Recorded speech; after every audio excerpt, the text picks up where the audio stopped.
Hey Reddit, I never imagined I'd be here, pouring my heart out to strangers, but I guess life has a way of throwing curveballs. I'm a 29-year-old guy from South Asia, and I'm here to share the most painful and humiliating experience of my life.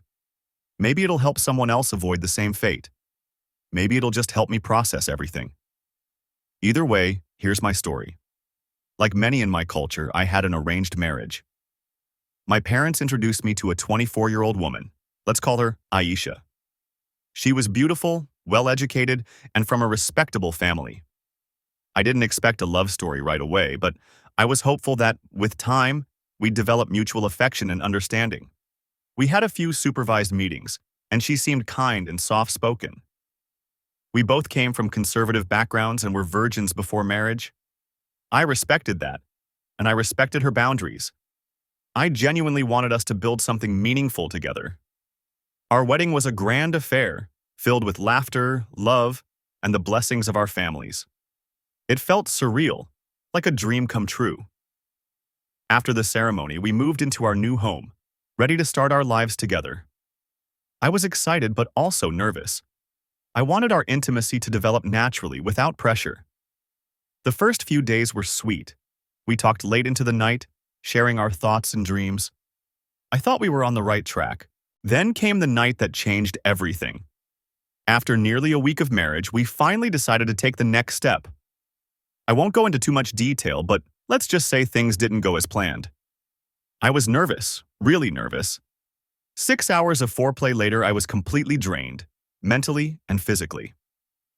My anxiety got the best of me, and I couldn't perform. I expected some awkwardness, maybe a little disappointment, but I didn't expect outright hostility. Aisha's reaction was immediate and cruel.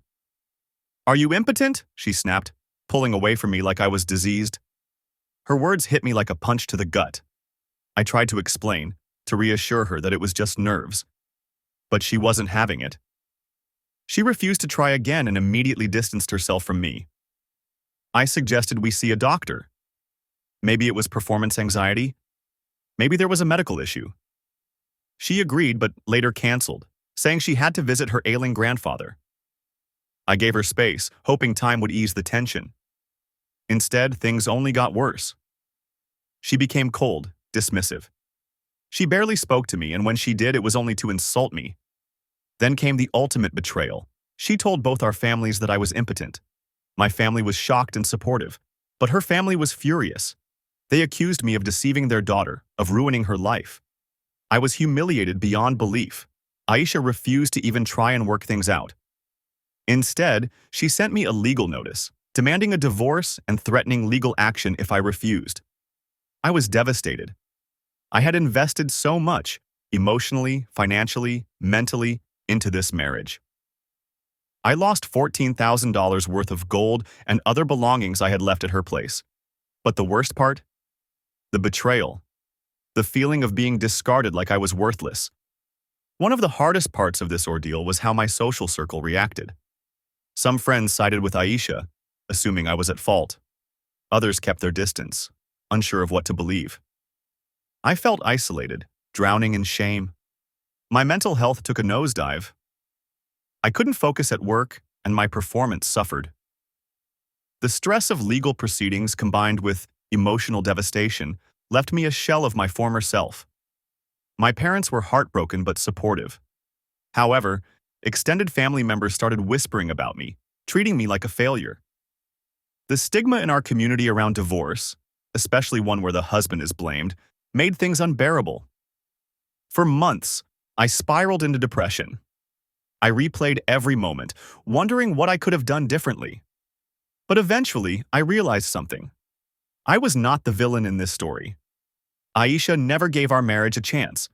She humiliated me instead of supporting me. And I refused to let her destroy my future. I sought therapy, which helped immensely.